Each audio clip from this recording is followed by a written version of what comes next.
Alrighty.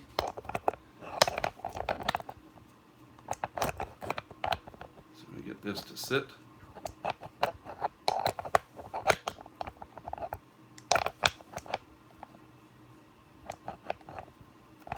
Gotta go this way.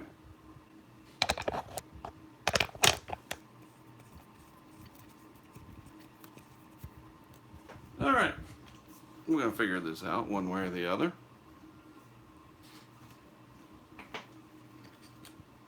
Hey, everything's over here to get the URL pasted for some folks.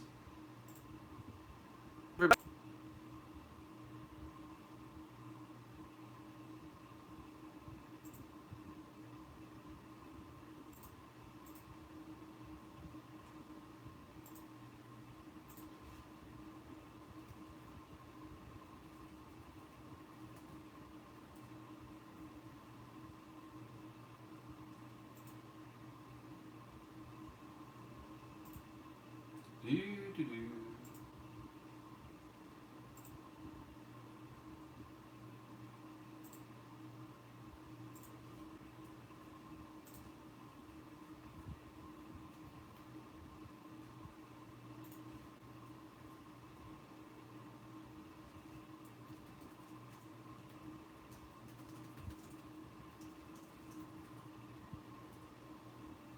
Right there.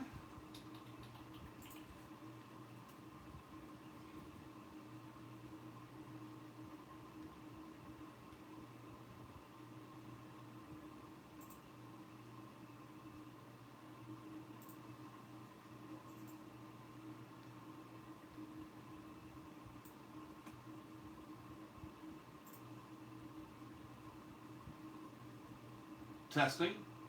Let's see. Testing. Yeah, won't be able to do it on Facebook because the audio. That's fine. It's just going to be on YouTube because if I rebroadcast it, it has to have the audio up. Oh, wait a minute. No, it doesn't. I could just mute the speakers. Hang on. I do want to try this on Facebook Live as well. See if this works. So let me get that going again and I'll be right with you. You guys enjoy the nice fan blowing the calendars around the room. It has been a day.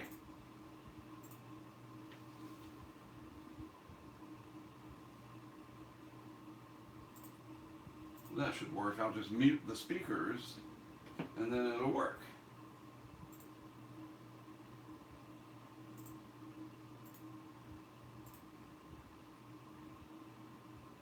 All right.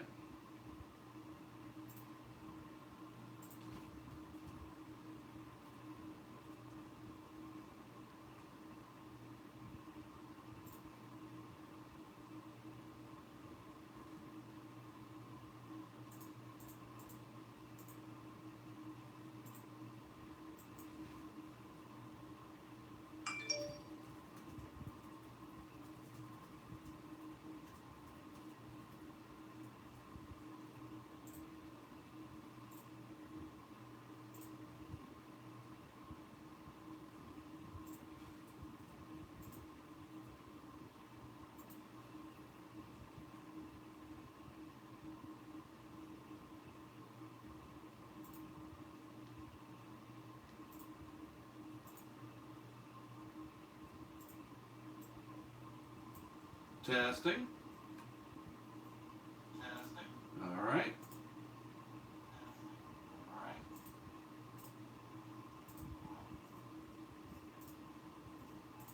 And I think it's live on Facebook.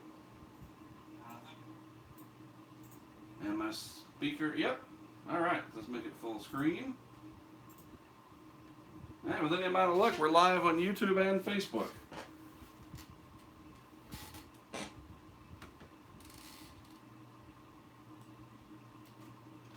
Put the code in so everybody can watch this on our HurricaneTrack Insiders. I hate it that it generates a new URL every friggin' time you go live with the YouTube app. That's the only thing I don't like about the YouTube app.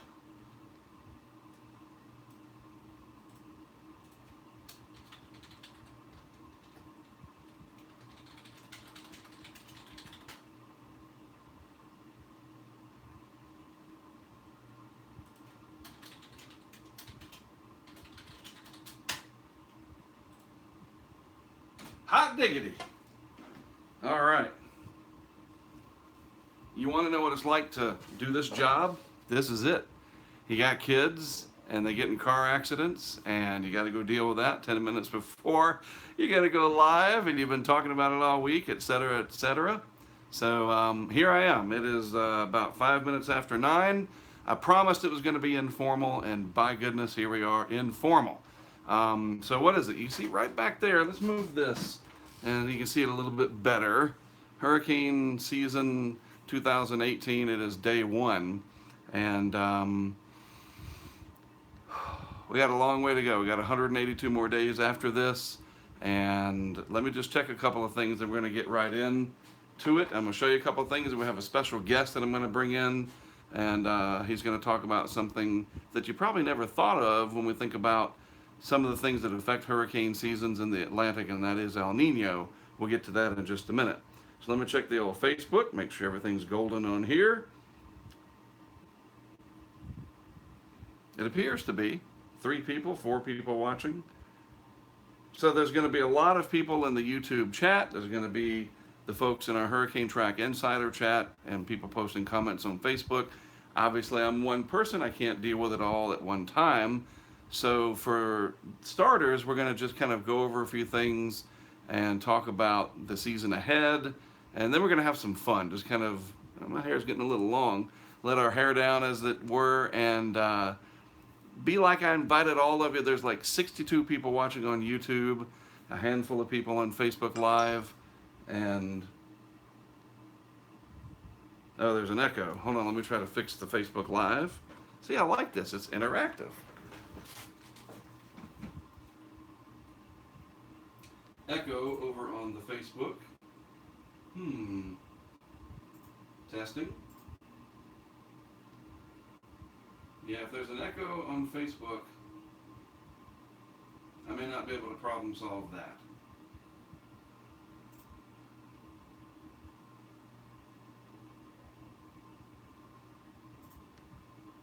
Sorry. I'll go back and look and see. I'm not sure why there would be an echo on Facebook Live, but we don't want it to derail everything here. So listen, I appreciate you letting me know, but I don't know how I'm going to be able to remedy that tonight. So it's day 1. Seems like the season last year just got over with, and that was a short 6 months. Wouldn't you agree?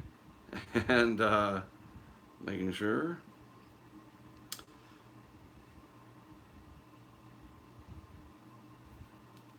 Six months went by pretty quick, and here we are. It's June 1st, 2018, and already I have been out in a subtropical storm, and that doesn't mean that it's any less. It's not like subpar. That is subpar work.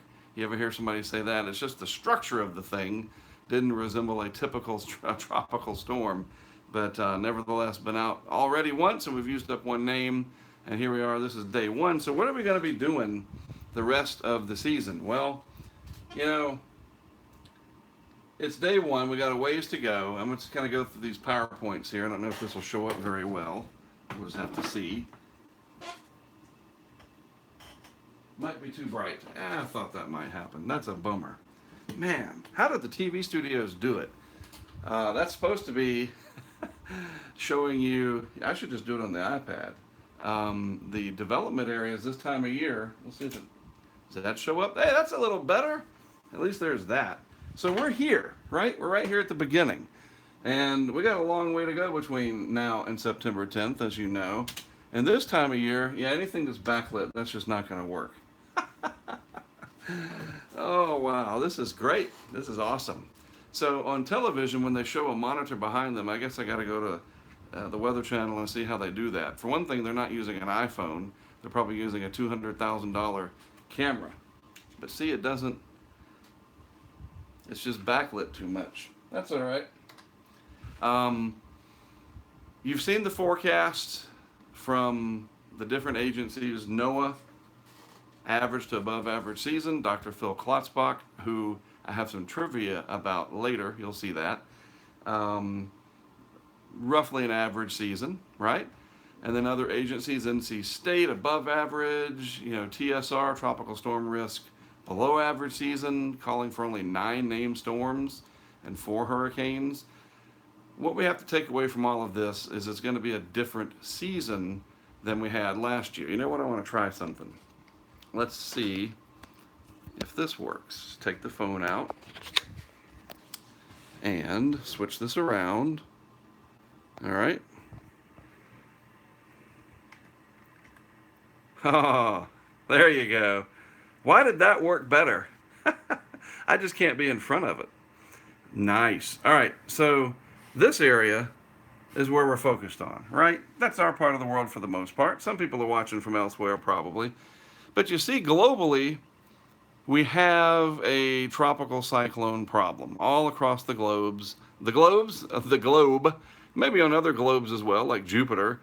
But our main interest is over here, the yellow and the green area, the Eastern Pacific, and the Atlantic Basin, Caribbean Sea, Gulf of Mexico, what we call the North Atlantic Basin. Now, I will report on happenings over here in the West Pac, certainly. Tropical cyclones that will impact Japan, the Philippines, etc. And I won't yet be able to go there. Maybe in the future. We'll talk about that later. But mainly, we're going to be worried about, I say worried, focused on this area right through here. Now, this time of year, and this is what I was talking about earlier, we're here, right at the beginning, in early June, right there, June 1st. And you can see how it goes up over time so that September 10th, traditionally, is the peak of the hurricane season. And between now and then, you absolutely know, flip it around, you absolutely know there is going to be tremendous, let's see what I'm, got the text messaging coming in. I told you this is going to be just like having everybody over, and if you've ever had there's a few people out there that have worked with me in person, and you see how crazy things are. Brandon was just with me, Brandon Bass, in person in the panhandle of Florida for Alberto, and you see it's just nuts all the time. So instead of this polished, TV studio kind of thing, this is my life. It's chaotic sometimes. There's all kinds of things happening. My phone blowing up all the time, so we're just going to roll with it. If I invited all of you over, there's 75 watching on YouTube, hopefully some folks on Facebook Live. This is what it'd be like. You'd see, man, his life is crazy. So anyway, that being said, I will be checking the phone every once in a while, see who's texting and so forth. But what I'm getting at, between now and the time we get to that peak, there's going to be these periods of time where there's nothing happening. We're going to have this dry air out over the deep tropics, the Saharan air layer as it's called, and you're going to hear a lot about seasons canceled, nothing's going to happen, a dud of a season. But then watch what happens right here when we get into late August, around the 20th, and that spike right there. Every year that we don't have a major El Nino going on, it's like it just turns on around August 20th. So between now and then, there's going to be a lot of, okay, let's see what happens, and waiting and waiting and waiting, because we have so much technology that we can watch this stuff every day, all the time, it seems like, all right?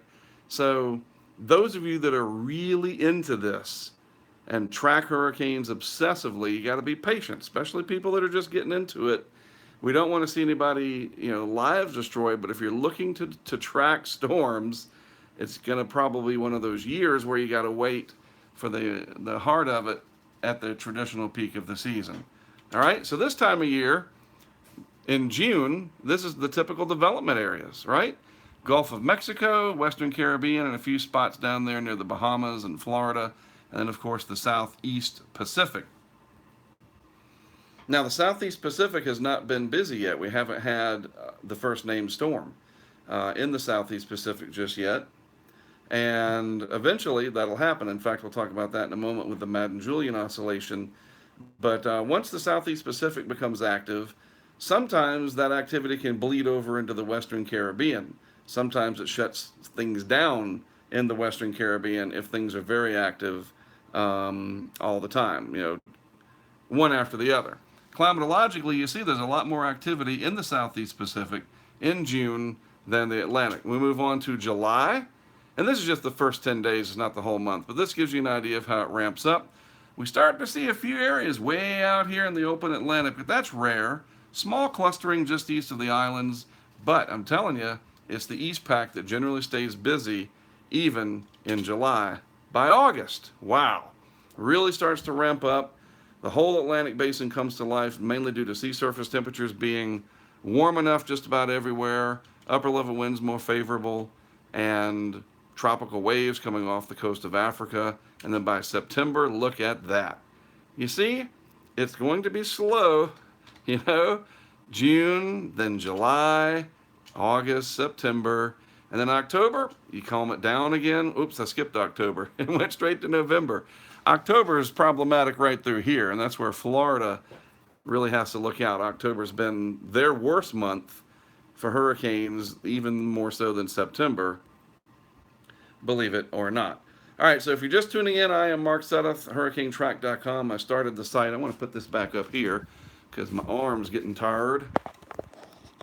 Started the site back in 1999 for the purpose of doing what we now call blogging and, you know, going out and telling you what's happening. It was just my thoughts. It was like, hey, I've got this degree in geography. I study hurricanes. I was a consultant and did some projects with hurricanes in the early part of my career. And in 1999, I officially got out and started being in hurricanes on purpose. And the website started in March of that year. And lo and behold, 1999 was a pretty busy year. Hurricane Dennis was the very first that I went into here in Wilmington area, actually. And it was down in Carolina Beach. And I was updating what was going on in the site from the field. You know, I had to plug into a modem. Remember those? That was horrible, but it worked. And boy, it really caught fire quickly. And a lot of people took notice, and it just grew from there. And here we are, you know, 19 years later, and HurricaneTrack.com has evolved. And now we have the social media, the live video stuff, the app, which aggregates everything that HurricaneTrack.com is all about into one spot. It's just, you know, wow. So here we are. This is the office that I do pretty much everything in before it's time to go out into the field. What I want to get to real quick, because this guy has to get up in the morning and go to work, and I want to segue back into something I was talking about a minute ago. Okay, so let me grab the phone here. And we're just going to jump around, look at all kinds of different things. Do you all remember that? Whew! What is that? That is El Nino. And that is 2015. That was November 30th, the end of the 2015 hurricane season. And that's the El Nino. Abnormal warming of the tropical Pacific, and it overwhelms the system. You get very few hurricanes in the Atlantic, lots of shear, lots of subsidence, etc. And that is a powerful El Nino. You notice too that the Pacific is just warm all around at that point. Also, very warm up here off the coast of California. So that brings me to something really, really cool. All right, let me get over here, see if I can make this work. How did we make that work? Maybe this is it. Come on, let's see if I can get this to work. All right, I think it's going to work. Let's get it to where we can see him. Now you're going to get all these people calling you. You're going to have to change your number after this. Hey, Josh. How's it going, man? So as long as you can hear me, the main thing is I want people to see you. And there's my son. People are going to be texting me asking, I know there's a better way to do this, but I want to bring Josh in. Josh, I was just talking about the El Nino of 2015. Now, Josh works in animal behavioral activities, and we think of El Nino, Josh, as something that inhibits hurricane development. But in your line of work, not only does it affect hurricanes in the Atlantic, but it does something off the coast of California and even on the coast that affects what you do. And I wanted to bring Josh in because this connection is amazing as to how El Nino affects something that we all think is cute and cuddly, the sea lion, right? So take it away, Josh. Yeah. Well, just a little background of myself. For almost 10 years now, I've cared for California sea lions, and just recently I started caring for a group that was rescued from the coast of California during the really bad El Nino of 2015. And basically, as I'm sure all of you are aware, climate and weather affects all animals, all species. It's a natural, it's a natural phenomenon of the planet. So species have evolved and basically gotten prepared for survival based on the climate zones that they're in. Now, the sea lions that I'm talking about, the ones that were rescued in 2015, they had a extremely bad, as Mark mentioned, a very bad El Nino event. And basically what El Nino does to the west coast of North America is that it heats up the coastal water. It basically pushes away the upwelling of cold, dense, nutrient-rich water. That's right. That the entire food chain depends upon. So what happened in 2015, and it has happened in years past, is that really strong El Nino came in, and it basically pushed the entire West Coast ecosystem into deeper and further water. Right. The smaller microbes had to go deeper and colder. The smaller big fish had to go deeper and colder. And as you go up the food chain, all of those animals had to go further offshore to get their prey. Now, what happened and why there was a mass training of sea lions was because when the babies were being born, when the young of the year were being born, their mothers were having to travel further and further and deeper offshore to get enough food to basically produce the milk to then feed to the young. So with the fish that those mothers needed to survive moving further offshore, the moms were burning more calories, and they basically weren't able to produce enough nutrient-dense milk, so the young were basically starving to death. And it's a very sad statistic, but in 2015, over 4,000 sea lions came ashore, very malnourished, dehydrated, and underweight. So yeah, it was very impactful, that El Nino, not just to American commercial fishing and weather patterns and hurricanes, things like that. It really does affect the entire ecosystem. There's not one species on this planet that's not affected somehow by weather. Everything's connected. Yeah, and that's a good point. And that El Nino of 2015 was very strong. They referred to it as a super El Nino. And while we were all kind of thankful in the Atlantic basin, certainly there were some impacts. We had Joaquin that impacted the Bahamas severely, but there are Patricia that came in, the strongest hurricane on record as a result of that strong El Nino. But then we kind of like El Nino to happen because it helps the Atlantic stay calmer. Usually, there's always exceptions, but I think that connection of how it affects marine life was very interesting. And then some of your work that you've talked about and colleagues of yours with sharks, that they can feel the pressure changes. Talk about that for a moment. Right. There's been some really interesting research that's been done by a doctor, I believe he's at the University of Miami. His name is Neil Hammerschlag. Say that 3 times fast, but he's a shark biologist, and one of his papers that he recently published, I believe, was mentioning how sharks can feel the pressure difference. And a shark that was in, let's say, 6 feet of water, right, because of the extremely high pressure of the atmosphere, that shark that was in 6 feet of water actually felt like it was in 2 or 3 feet of water. Right, as the pressure lowers. For an animal, yeah, that's a very uncomfortable feeling for an animal that's used to, being able to be in deeper water. So sharks and other animals like that can actually feel the pressure change. So they actually get out. Like they completely leave and they go into deeper water when a tropical system, when a tropical system is coming in. Very interesting. I believe it was 2001 in Sarasota, Bradenton area. They actually had tagged sharks that were in a little nursery. These were young, very, very young sharks, maybe 1-2 years old, that they used those bays, Sarasota Bay, Tampa Bay, as a shark nursery.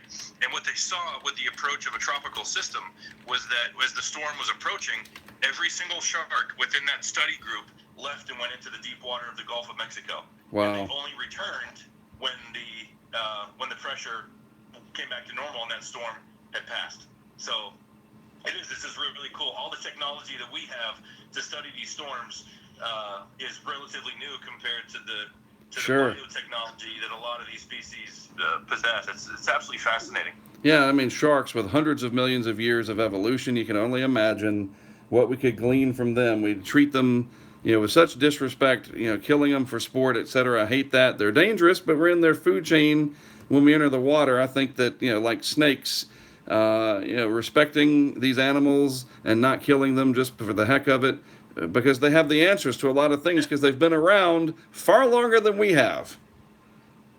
That's right. If you're afraid of sharks, go into the pool. Exactly. Exactly. You don't have to go. There, problem solved. Go swimming in a pool. Right. Well, we're going to hear more from Josh over the coming months and hopefully years. He is a friend of mine that I met on Facebook because of hurricanes Matthew and Irma. Nerd. You can say it. Absolutely. You know what? That's good. We should all have Weather Nerd t-shirts. And so he has followed my work, and it's nice to get to know him. We're going to hear from him more.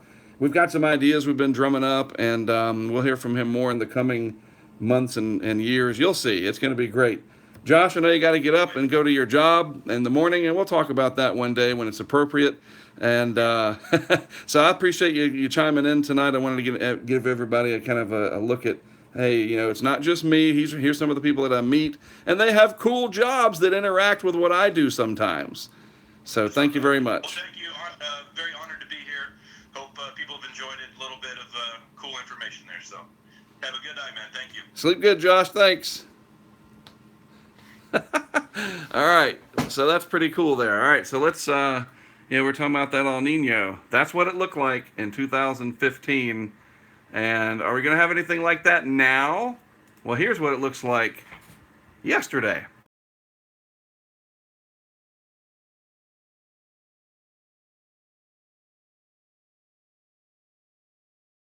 Water relative to average in the eastern Atlantic, and then you got this very large warm pool right up here, relative to average. But you know what? It's just, May 31st, June 1st. Let's see what it looks like in August. All right, so let me just put the phone up here. I want to look over on Facebook Live, see if that's working. Hey, come on, cooperate.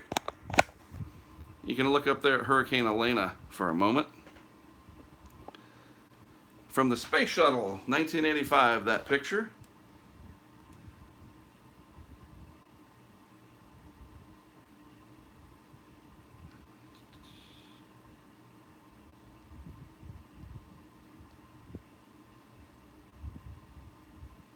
All right, let's take a look. Don't want to ignore the folks on Facebook if it's running.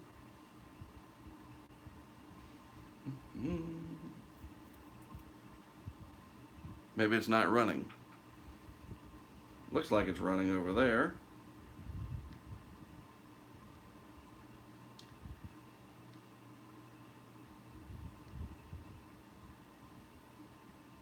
Echoing very badly.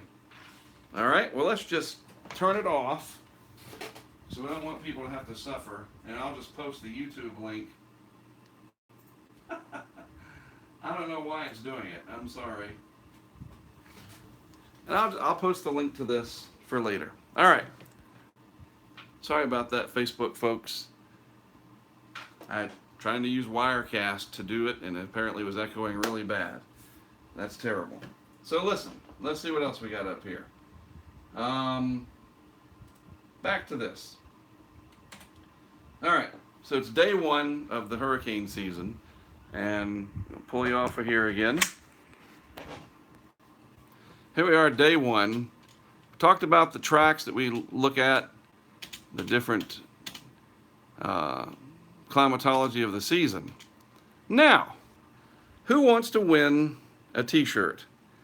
A HurricaneTrack t-shirt. Even if you've already got one, you're eligible. This is what the t-shirt looks like right here. There it is. It's not this one. You'll get to choose the color and the size. How do we do it? You know that show HQ? HQ, the trivia show? Well, I am certainly no Rogowski, the guy that hosts that. I can't remember his first name. that's polished, and even they have crashes sometime. But we're going to have our own version of HQ. Now, how do the shirt that I'm wearing, no, it has nothing on it. This has no logo. See, this is just a t-shirt. All right, so how do you win? You need to use my email, and this is the email. You're going to send your answers to these trivia questions to that email address. You see it? I think this is the easiest way to do it because I can get this right on my phone and I can see who the first one is to get these right. All right, everybody got that written down? Hurmark, HURRMARK, at gmail.com. All right, that's where you send the answers to these trivia questions. There's going to be 5 of them. All right, so I'm going to give away 5 t-shirts. And it'll be the first one that gets these questions right that comes in. The email will have a timestamp. If the server problems or whatever, you don't have email, maybe we'll do the 5th one on Twitter or something. We'll figure it out. All right? Yeah, I mean, you can still, you can send an email if you want to. All right? Until we have an app that can do it like HQ, this is how we got to do it. So that's where you're going to send your answers. All right? Question number 1. What year did the National Hurricane Center begin using male names for Atlantic tropical storms and hurricanes? Male names. Send that email if you know the answer, what year. And after I check the email, I will reveal the answer. What year did the NHC begin using male names? And Google's probably getting hammered right now by 86 people. Woo, huge numbers, right? What year did that happen? All right, let's check the email, see if we have any answers. Yep, there it is. 1979 from Aiden Baker. You got it. You were the first one. The answer is 1979. That's correct. So we have a winner, Aiden Baker. So I'll get in touch with you, Aiden. Doug was close. He had 1978. But Aiden Baker was the winner. Very nice, very nice. So Aiden, if you're listening, which hopefully you still are, send me an email again with the color, the size, and your address, and I'll have Custom Ink. That's who does our t-shirts. Custom Ink. Hit Custom Ink. Tell them, hey man, Mark Suther's talking about you. I pay for all the shirts. It's not like they have a sponsorship for us, but tell them I'm talking about them. Maybe they will. And I'll have Custom Ink drop ship it to you. It takes them just a couple of weeks because they're custom made. They really are. They make them one at a time. So there you go. That was question number 1. All right. And thanks for everybody else that played. I will hook everybody up that sends an email with something. I'll figure it out. All right? A wedding dinner. All right. So the next trivia question. Remember, you're going to send your answers to that email address if you want to play. Okay? So we already did the, what year? That was 1979. All right, next one. You ready? Question 2. What was the color of my first chase vehicle? We don't really chase hurricanes, but there you go. It was an Isuzu Rodeo, but what color was it when I first began using it? If you've watched my documentaries, you'll know the answer to this. Some of you know just because you've known me for a while. What color was it? All right, let's check the email.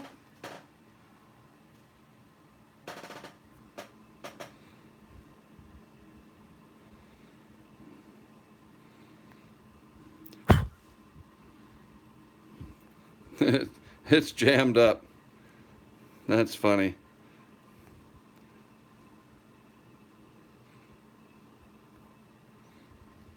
No answers just yet. People are looking.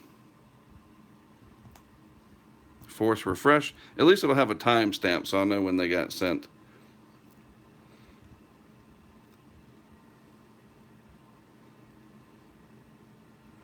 All right, so CJ, you got Carrie Mallory beat by probably just a couple of seconds. CJ wins that one And I don't know how to say that last name, but CJ, you got it. Green. The answer, it was green. So CJ, send me a email with your mailing information, what size, color shirt you want, and it's all yours, buddy. CJ. I should have told Carrie he wasn't. You've already got t-shirts, Carrie. You're part of the squad. What do they say when they do that? If you work for the company, you can't win the prize if you're affiliated with such and such. Carrie Mallory is not eligible to win because he's been part of this since 2012. So sorry, Carrie, you've already got shirts, man. Yeah, but Mitch, that's different. Carrie's like an insider. He already knows this stuff. That's rigged. It's a rigged trivia game if Carrie plays. All right, let's move on. Remember, hermark@gmail.com. Next one. In my 2017 documentary, Mirko Ferro, the Italian who went through the eye of Irma, what island was he on? What island? What was that island? Let's see what the email says.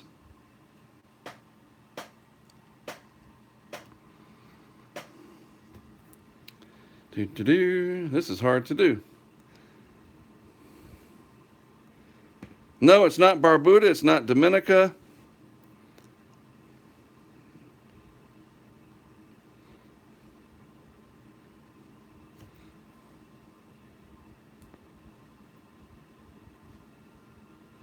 Not Puerto Rico. Are we going to have a winner? Now, I can't blame you if you haven't seen the documentary and memorized it all. So, Jeremy, it's St. Bartolome. Jeremy, SGP, you got it. You didn't send me an email necessarily, right? I don't know if you did, but you're the winner because Jeremy got it right. St. Bartolome. That's correct. Jeremy, get in touch with me via email. You've got the third t-shirt. All right? I would have been impressed. St. Bart's, Mirko from St. Bart. I sent him that picture, kept him up to date while he was huddled, and he responded with the big F-bomb. I'll never forget it. Oh my gosh, we were communicating on Facebook Messenger, and he's like, where is it now? I was like, do you really want me to tell you? And he's like, yeah, I want you to tell me. So I did a screenshot. I took a picture. I put the mouse cursor right there. I was like, that's the I, and that's you. His next is all caps, a big F. I was like, exactly. That's what I would have said. I think that's the one time when that word is appropriately used when you have 185 mile per hour at the time, operationally, Cat 5 coming right at you in the middle of the night. You're allowed to say F. I will give you that. All right. Next question. We have 2 more to go. So, Jeremy, please do get in touch with me. And thanks to everybody for asking. Elizabeth, no, it wasn't Jamaica. St. Bartolome. Appreciate it, though. All right. Phil Klotzbach. Everybody hit him on Twitter. Tag him. He's on there. I don't remember his handle. I should have put that. What's his favorite Major League Baseball team? Oh, man.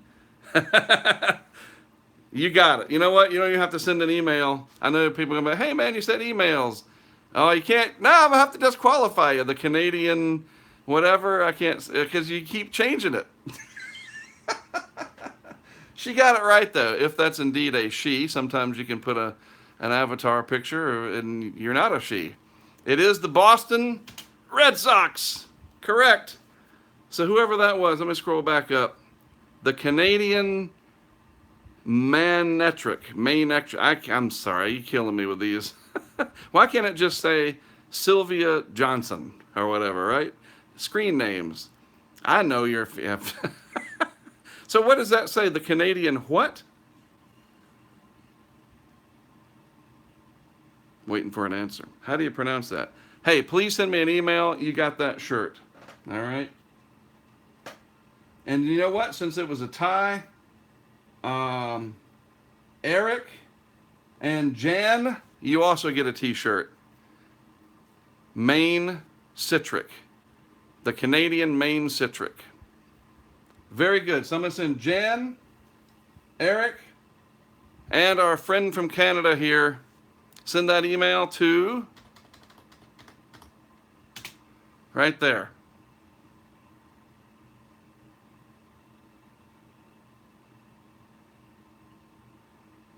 So Canadian Man Citric, if I said that right. Maybe I didn't. Send me that email. All right, do I have another one? I'm going to feel stupid if that's the last one. Yeah, I guess that was the last one. Is that 5? 1, 2, 3, 4. Oh, I only did 4. Wow, what a loser I am. I thought I had 5. Man-ectric. Maine-etric. You guys, you're making me feel bad. Do send me an email to that address. Seriously. Yeah, I appreciate you playing along. I got a long way to go. The guy's name's Scott, right? Scott Rogowski or something like that on HQ. Hey, there's my wife behind me from a while back. Her picture on the wall. If you know her name, I don't know if anybody would know that. It would be scary. So yeah, let me think of one. Let me think of the last question. Give me just a second. I'm going to let you look at Hurricane Elena up there from 1985. And I'm going to think of another question. And this one will be for a t-shirt and a 2017 DVD with the special bonus disc with it. And if you've already got one of the DVDs, it's not like hundreds of people bought it. I mainly put it on YouTube just to showcase my work. Not about necessarily earning a fortune from it. If you've already got it though, I'll send you something different. So for the last question, give me a minute to think of something. I'm going to type it up into the PowerPoint. And yeah, really, somebody find Mitch's. I never got a chance to go down to the post office, Mitch. Oh, the DVD. Let me, it's HurricaneTrack.com. I'm going to talk about that in a minute, so stay tuned. You didn't think I wasn't going to try to raise some funds tonight, did you? Because, I mean, I got to be able to pay for all this. So let me think of a question. Something.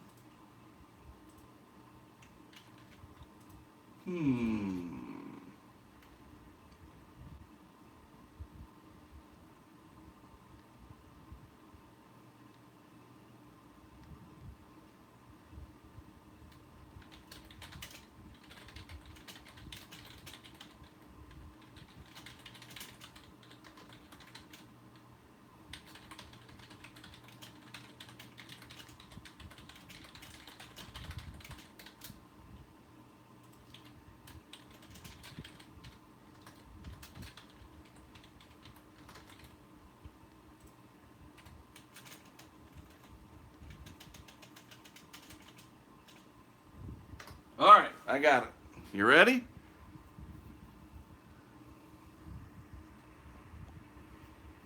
Sorry, Cecil, I just saw that. We'll have to do this like every week.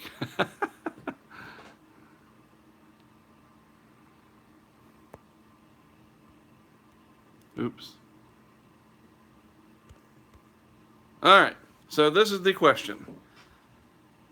What company makes the anemometer that we use? And what state are they located in?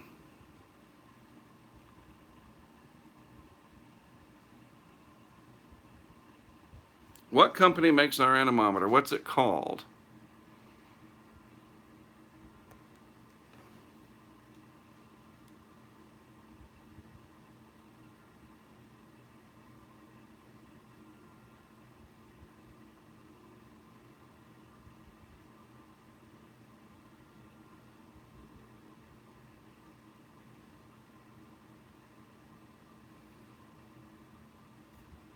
Kuntmeyer. C.J. Kuntmeyer, right? Just reading the emails from earlier.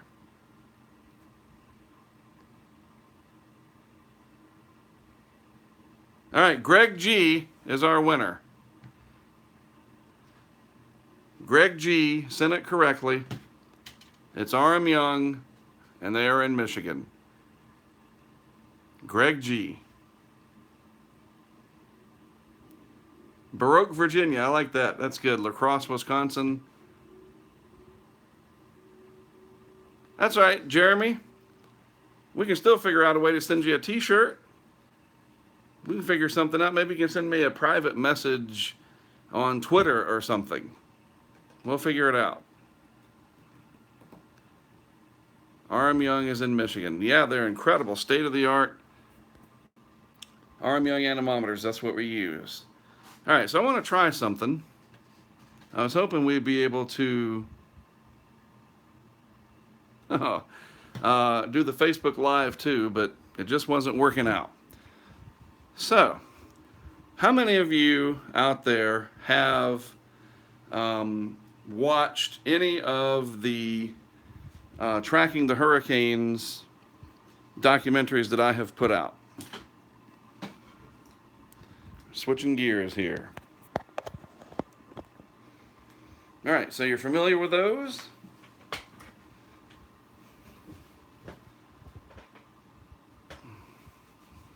So, yeah. You see that right there? You know that I'm the one that does, where am I? I'm right there. They're all on YouTube and they're on DVD. We're going to talk about that in a minute if you want to purchase one. If you still have a DVD player. What the heck time is it anyway? I got to make sure. All right, only 9:48, 9:46, whatever. So, as you may know, I do the music for these documentaries, all of it. And it didn't used to be that way. In the early days, in 1999, I made the first, well, actually it was 1996 after Bertha and Fran. I didn't have these keyboards, I didn't have computers to put everything together, and I would use other music and splice it in. My biggest influence in film music is Hans Zimmer. And so everybody hit Hans Zimmer up on Twitter, tell him I'm talking about him. So maybe I get to meet him one day. So he does The Dark Knight, Inception, Interstellar, Driving Miss Daisy. You know, he was big time composer, still is, in some of the biggest movies that Dunkirk last year and many, many, many others, all right? And I actually got to see him live in concert last year in Houston, Texas. Hans Zimmer. So he's my biggest influence, probably behind a very close second to John Williams, who scores Steven Spielberg movies, Star Wars, George Lucas, Raiders of the Lost Ark. John Williams, Hans Zimmer, probably the two biggest composers that influenced me. I was originally going to be a music major. I thought I was going to be the next Phil Collins or Billy Joel or whatever. I was probably born 10 years too late. Had it been 10 years earlier, I'd be doing a show about a 57-year-old who had a great career in the 80s and looking for a rebound, a rebirth of his music career.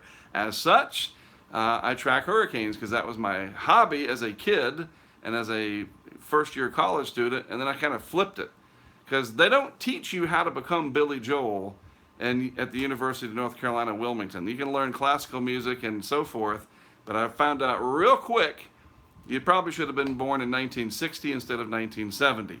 So I changed to geography, and let's see who's changed to geography. And you know what? Let me tweet the link to this since. Just hang on, we're going to get there. I told you it's going to be informal. It's like we're all sitting around. There's 82 people hanging around chatting. Hold on. So I want to tweet the link to this. Put it on Facebook too. Oh, you can hear my echo. Hooray. All right, tweet it. Bear with me. We're going to get to the point here.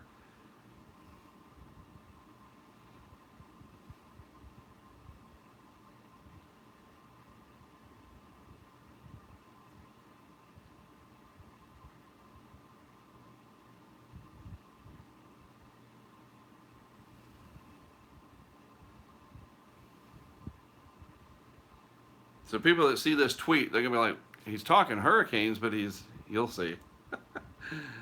And let's just throw it on Facebook real quick.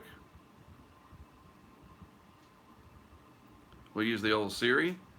Sorry about the echo earlier for the Facebook Live simulcast of my YouTube stream, period. Here is the link to the YouTube stream if you care to watch. period. Thank you, exclamation point. Much easier than typing all that, especially when you have fat thumbs.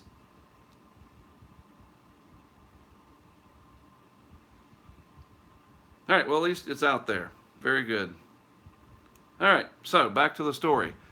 Once I got through geography, I changed majors to geography from music, and I graduated and started studying hurricanes and getting into my career. I eventually acquired enough equipment because I still knew how to play piano, keyboard, and computers became ubiquitous. Everybody had one, and I was able to begin scoring my own music for my documentaries. I want to make sure this is working. Sorry.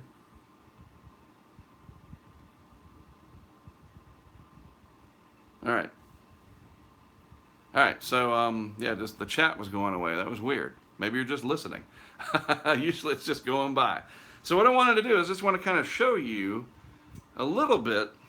So, not that you don't believe me, but when I tell you that I do my own music for these documentaries, I really do on my own music. So here's the keyboard that I do it on, right? So some of the music, if it needs a piano, like the part where Mirko and his girlfriend and their friend and their dog were dealing with the eye wall coming, and I'm narrating it, and it's those slow pan and zoom, the Ken Burns effect of the pictures. This is the music that I did for that. It's kind of...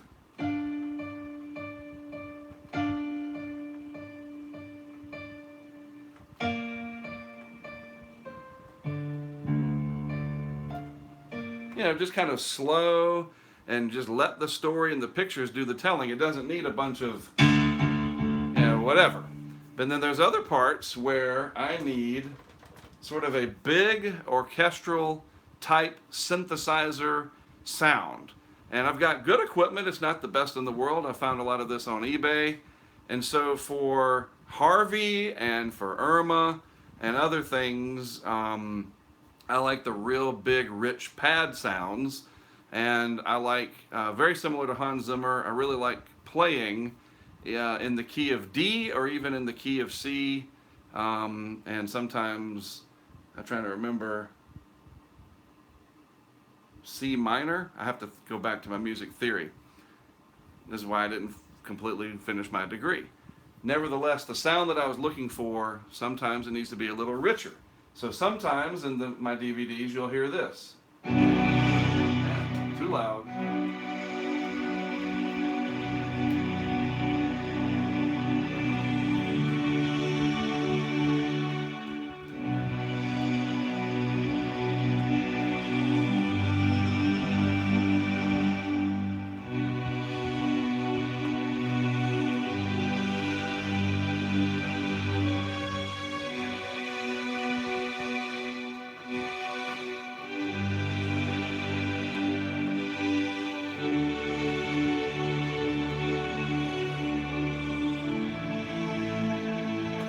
So that's how I do it. And so I bring it into the computer, which is over here, and it digitizes it. I do a lot of it just improvising it live. I look at the scene, I think about what I want. They have a term for that when they score music. I can't remember what it's called. Where they sit down and they pick apart what's what, and the composer and the director get together. Well, I'm all that. I'm the composer and the director of the show, of the film that I'm putting together. And I just think about what I'm looking for. And sometimes you just need some background music to fill things in, something that has a little dun dun dun dun dun dun dun, dun whatever, and you just hammer it away. So I just thought, let me just show you. You've seen the documentaries. I wanted to bring that in. I've never been able to play live in front of 79 people before, so what the heck. But this is where it is, right here. This is where it happens. So, whatever I do for this coming year, maybe I'll come up with some new stuff, some new themes, and this is it. So next time you see at the end of one of those documentaries, music, Mark Sudduth, right here. It's true. It really is. I'm not making it up. All right. So let's go over here.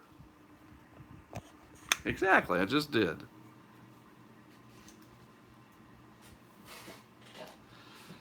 I like that, Mitch. We'll take some questions for a second. That's all right. So on our chat, all right. Yeah, I had to turn it all off of YouTube. Sorry. So Mitch, you were asking about the season maybe starting in May. That, obviously not up to me. Maybe with a warmer climate overall, and it is seemingly getting warmer, that'll be something to consider. Let me just go in here and show you something. You bring up a good point, and I've talked about this over the last few years. We go down to climatology. I did play music as a kid. Yes, I did. So look, this goes May 1st through the 10th, back to 1851, and the Atlantic Basin has 2, none in the Pacific. So explain to me why hurricane season doesn't start on May 1st. All right? I mean, really? Honestly. So, and then you look down, yes, there's a lot to talk about. May 11th through the 20th. There's the same amount of activity in the Atlantic Basin than there is in the Pacific Basin. So why not? Very good point, Mitch. Okay, so somebody was asking earlier about the DVD. That is available, and it's at HurricaneTrack.com/2017. All right? 2017, HurricaneTrack.com/2017. And we also do have the store, the HurricaneTrack.com store. We'll go to the main page as it loads. Right there. I need to put more stuff in the store. It's so hard for me, and that's been my biggest problem in the last few years, to raise money. And it's because I'm too quiet about it. It's hard for me to ask people for money because I like what I do, and I wish it was available to everybody for free. You know what I mean? I really do. But, if you're asking, I shouldn't say, oh, no, there's no way. Now, yeah, $45 is a lot, but it's a fundraiser. All right? It helps. It's not just $3 profit off the shirt. The shirts are like $23, and they charge a few dollars for shipping. But, yes, you may order a T-shirt. Just go to the HurricaneTrack.com homepage, click on store, and there it is. And the DVD from last year is HurricaneTrack.com/2017. Suggest T-shirt ideas? T-shirt design. Sure, Steve. Send me an email. Hurmark, HURRMARK, @gmail.com. More user input. So I want to do something different. Let's make sure we have enough power on this thing. Yeah, it's getting kind of low. How do I go back? There we go. Scared me. So I better hurry. All right. I know it's dark, but we're going to go through the house here. See, I'm a real person. I live it, I'm not just a hurricane geek or whatever. I got a home, I got children, my wife. Now, they're all out right now because I didn't want a bunch of distractions and craziness. That'll be for another day. But I did want to show you. Let's go out here. Ooh. That's all the equipment. Look at all that stuff for future hurricane work. I told you guys. That's it. Now let's get the light on.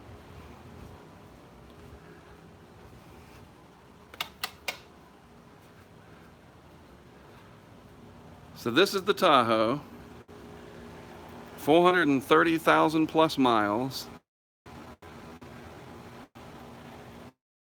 and it doesn't run anymore. It's got a lot that's gone wrong with it lately, and it's beyond repair. Rusted, sensors are bad, it's just unsafe. Even if somebody said, man, I got 10 grand, you can fix it up, it would have to be like Jay Leno kind of restoration, what he does with old cars, engine, transmission, electronics, the whole bit, because it's been in all of these hurricanes. Bye, Matthew Miller. Starting with Tropical Storm Henri in 03 when we put it into operation. Mike Watkins, some of them have been sandblasted. All these hurricanes. I haven't even added the stuff. I think it's on the other side. Does this have a light? No, it probably doesn't do a light, does it?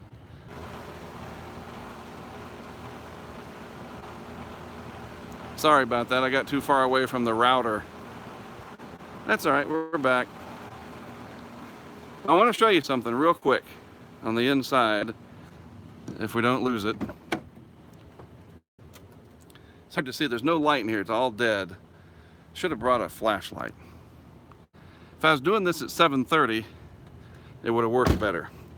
All right, so that's the Tahoe. You saw the Tahoe there. Let's go back to the office. By the way, this is some of the equipment. This is where I keep all the stuff. There's the quadcopter that I blew out the gimbal. Somebody asked how much to repair it. It's probably $10,000 to $15,000 to fully restore the Tahoe. 10 to 15 grand. Crate engine,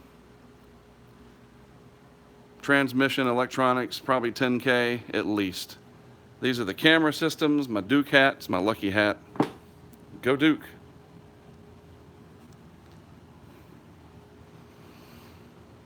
This is where I put all the stuff together. All right, let's go back in where we get closer to the router.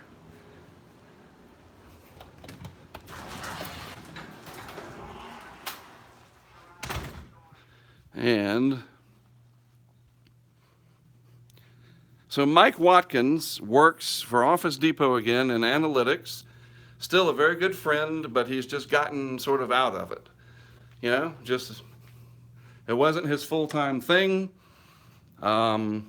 Great, you know, it's just, he couldn't do it full-time like I was, and it wasn't bringing in the income, obviously. I even struggle from year to year, believe me.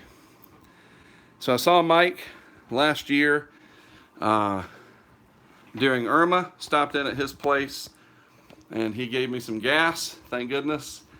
But he's doing fine, working for Office Depot down in Florida. We'll let him know you thought about him. Thank you. Let me cut this off.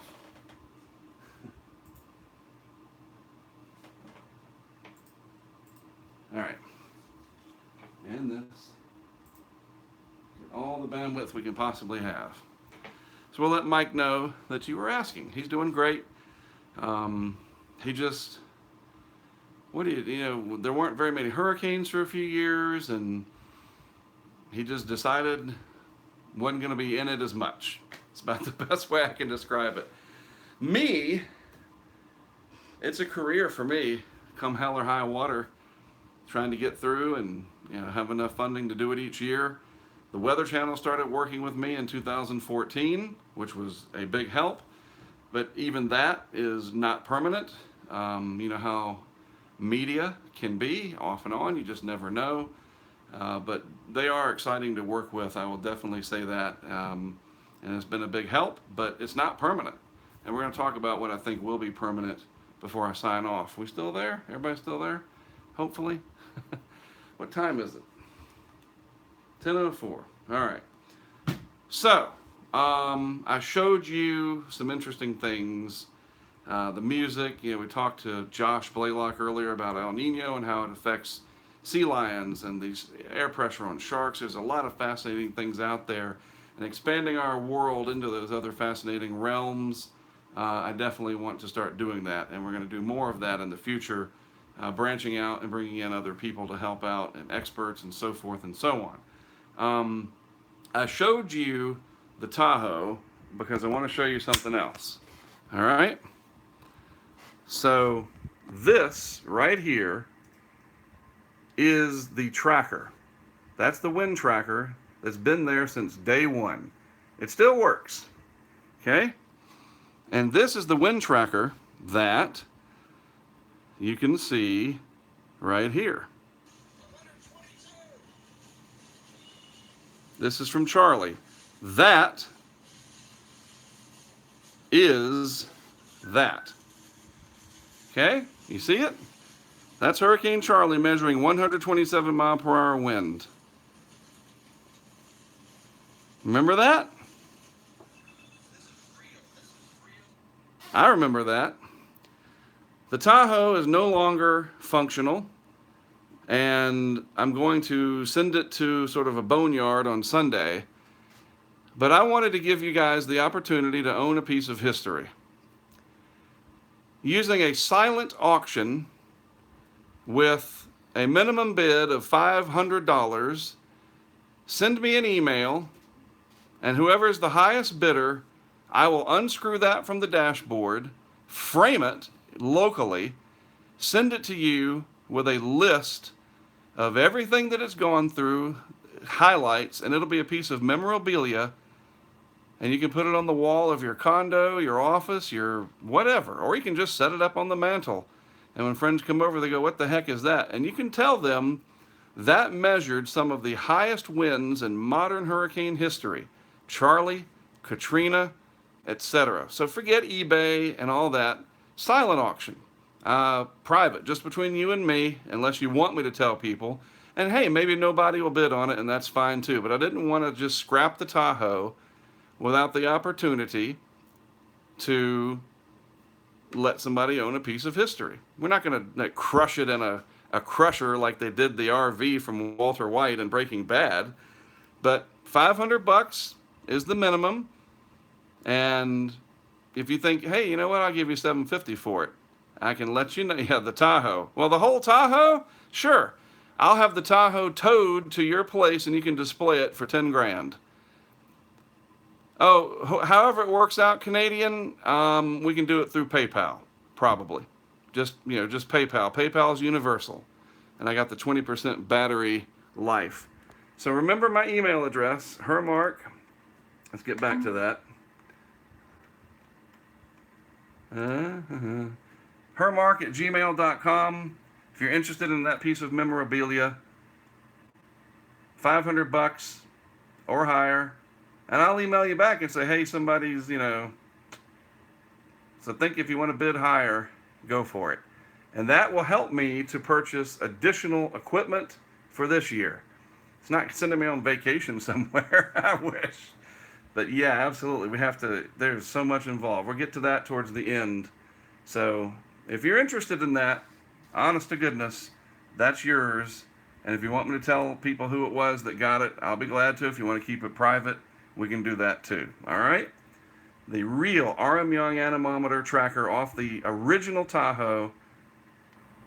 So there you go. Hadn't gotten to Herbie just yet, Mitch. I'm going to plug the iPhone in. We need power.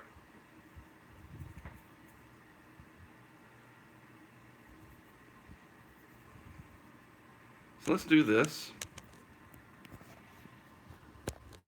All right, power plugged in. Woohoo! Are we back? This thing is just, there we are. All right, I had to plug it in. Okie doke. So, send me an email if you're interested in that. And if not, it's not going to hurt my feelings. I just didn't want to, it's just going to sit and rot in the sun, What are the plans for a new vehicle? There are no plans right now. New vehicles are very expensive, and we're just doing things one storm at a time, probably renting something. We have reached out to Chevrolet and General Motors, and it's kind of lukewarm. I think they want a bigger influencer in hurricanes. That maybe they think of me too much as a storm chaser and sort of a reckless cowboy, and they don't get it. I don't know. Hey, you know what? I think of things as you have to earn them. And I have a plan that I think will work, and we're just going to have to all stick it out together. So, Mitchell, you were asking about, hey, thanks, the super chat's back. Those can add up, believe me. Mitchell was asking about the future of Herbie, the Hurricane Research Balloon. You remember that? All right, so there is a new generation of that, and let's see if this has a full charge. Yeah. All right, so we're going to go mobile here. Sorry, plugged in, making sure, yep. YouTube, come on, There we go. All right. So I've got this battery pack. Where? Oh. Let's do it this way. There it is.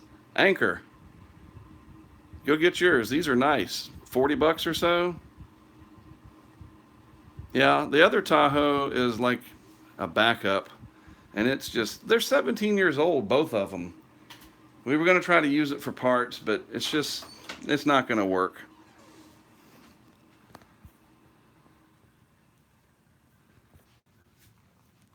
All right, so let's go down. I want to show you what we're doing with the other Herbie. Watch out, cat. You're going to make me fall down the stairs.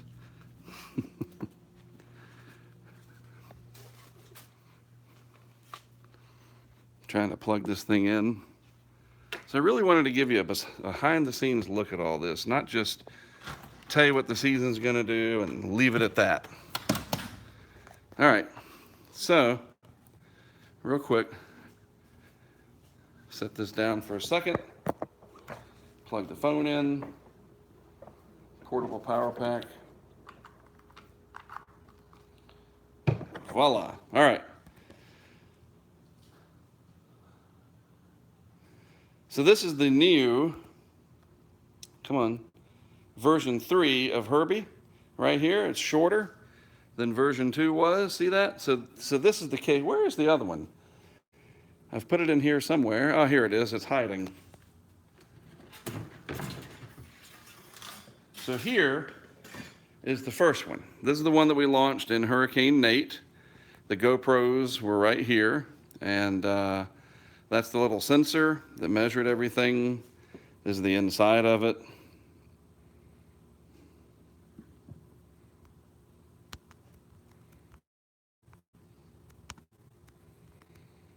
And yeah, those super chats, I've got to get used to that. Thank you, Space. I appreciate it. Now, if we could get 1 million people watching, right?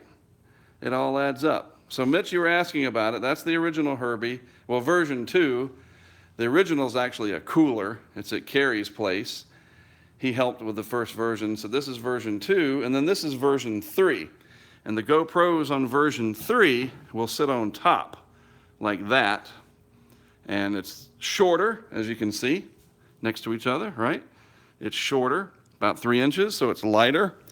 And it's still a work in progress.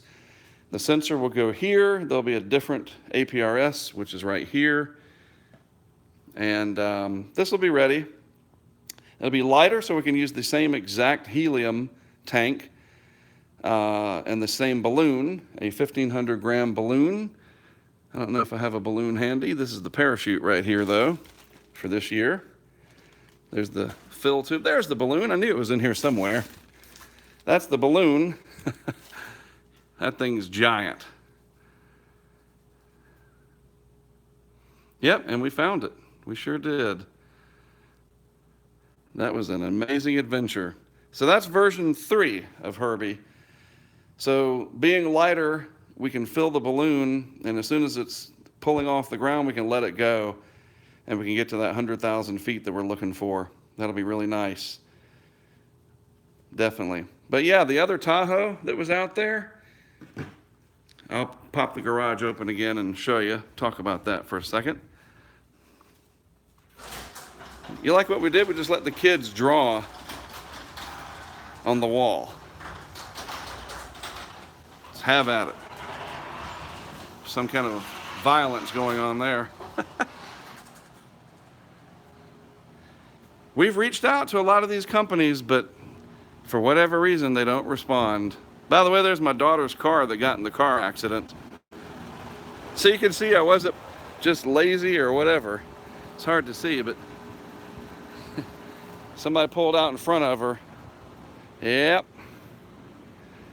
They pulled out in front of her, cut across 4 lanes of traffic, and she clipped them, and they got cited.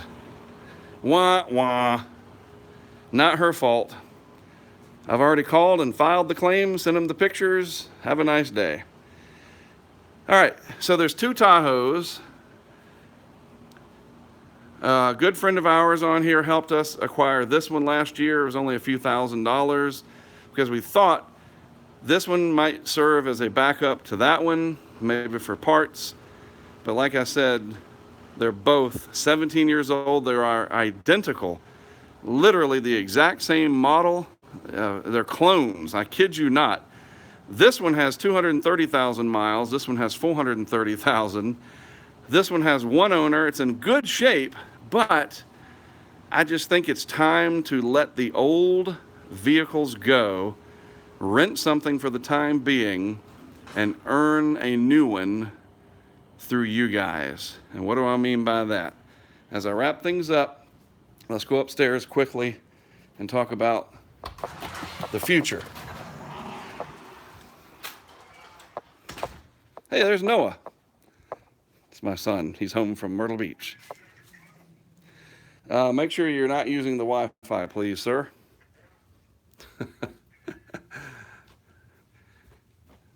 14-year-old went on a school field trip.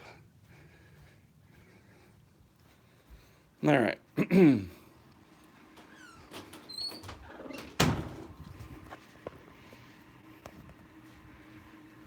Sorry about the hand. All right. So you see, it's not just about how many hurricanes there are going to be. I wish I knew. I don't know.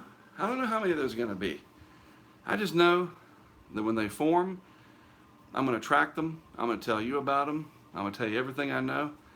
I'm going to tell you what I don't know. And when they look like they're going to threaten land, I'm going to be there.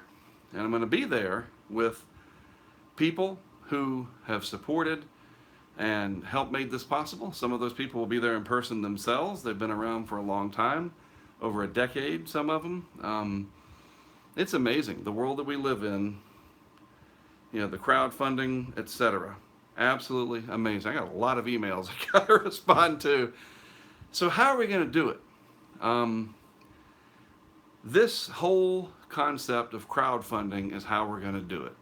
And I released a video today that I think is my best short film yet. The Patreon pitch, as I call it. It's, you know, if you go in and you ask for money from somebody to do a TV show or to produce, you know, you're doing something on Shark Tank or whatever, you do a pitch. Pitch something to the networks. I pitch every year to the Weather Channel what I want to do for the year ahead, and they either accept it or they don't. And the same thing goes for you guys. Now, we could set up, you know, well, let's do a subscription and you get this and you get that. I want everything, and some of you know this about me, to eventually be free, as in everybody can access it, even if they can't afford to pay for it. It absolutely crushes me to produce this content, be putting cameras out there and telling people, you can't watch this unless you pay money. I hate that. That's not why I got into this. The other hand, you know what these are? This is my home office.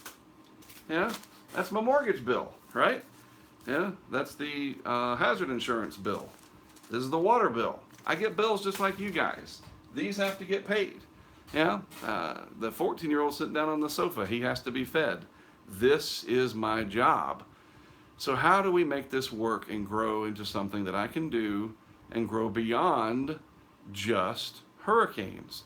If you haven't seen the video, I'm going to pull it up real quick. It's just a few minutes long, and I'm going to show you. All right? Come on.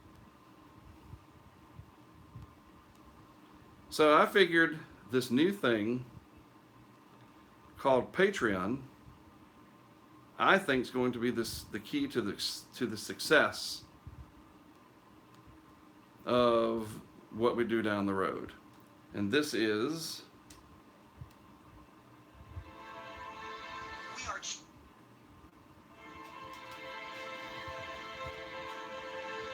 we are chasing a hurricane. We'll get ahead of it, and we'll be on the north side of it right now. Meet Mark Sutton. He runs the Wilmington, North Carolina-based Hurricane Intercept Research Team. Feel the wind? His goal, get a piece of Dennis and enough information that can help the vulnerable Carolina coast better prepare in the future.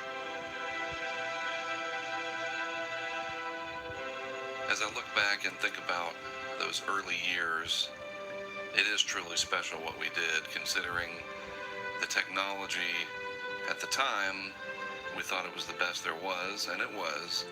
But boy, we really pushed it and did some amazing things with time lapse and immersive weather events with hurricanes, presenting it to people in ways they had never seen it before, on CNN, and then eventually the Weather Channel, and with documentaries on Discovery Channel and local news and the internet.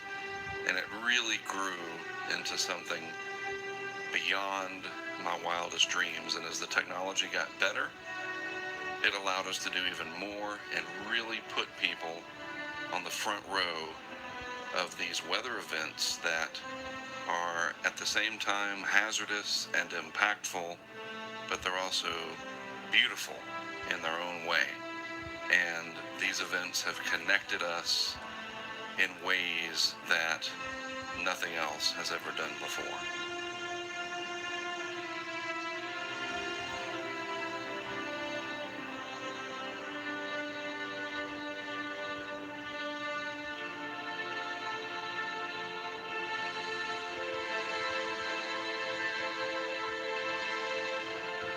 Now imagine what we can do with today's technology.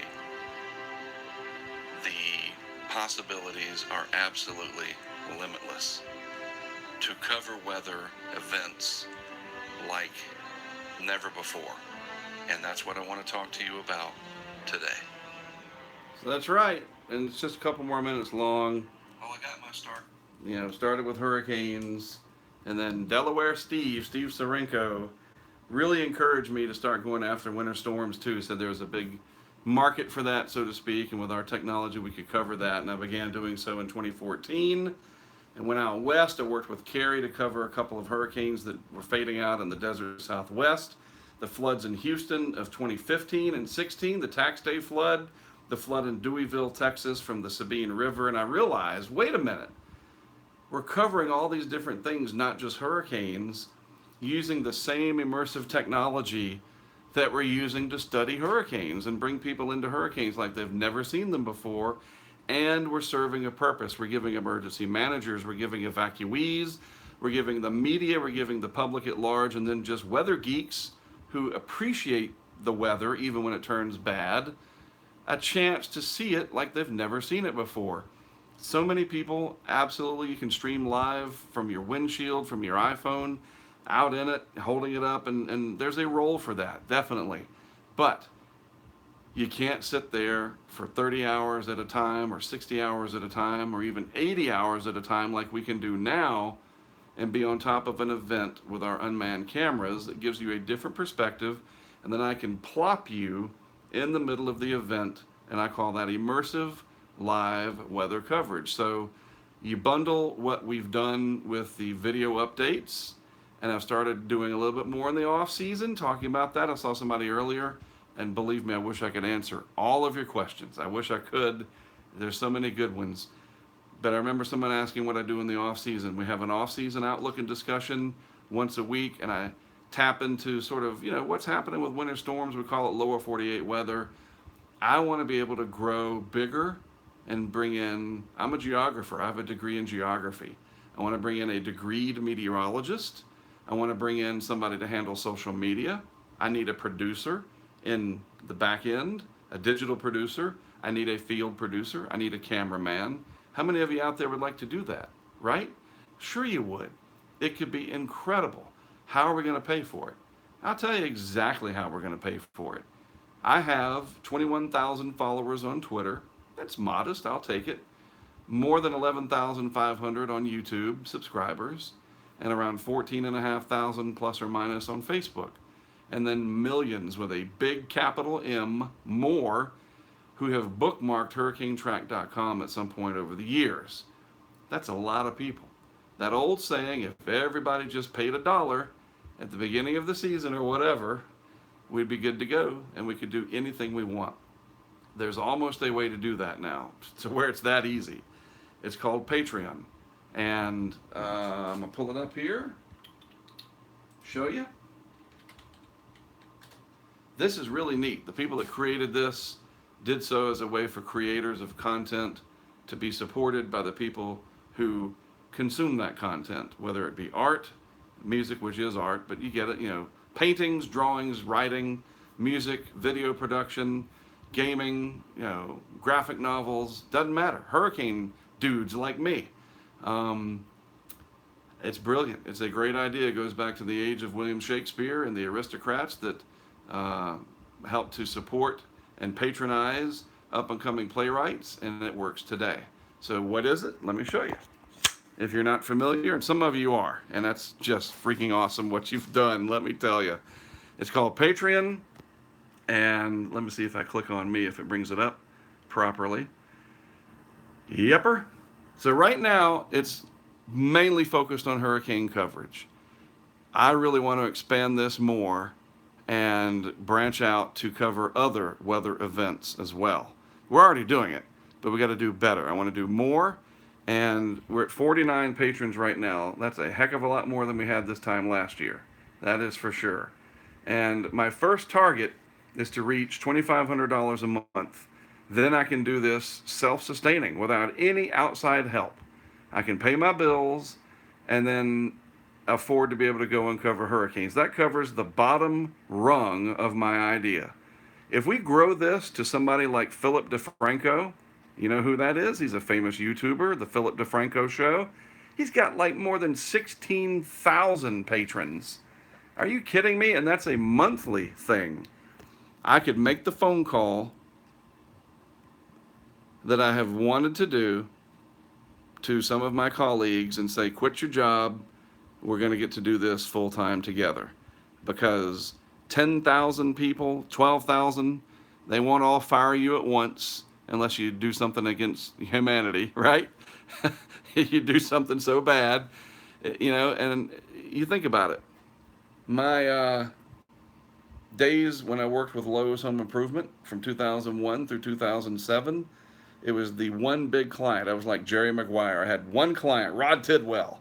And it's like Rod Tidwell died one day. You remember that movie, Jerry Maguire?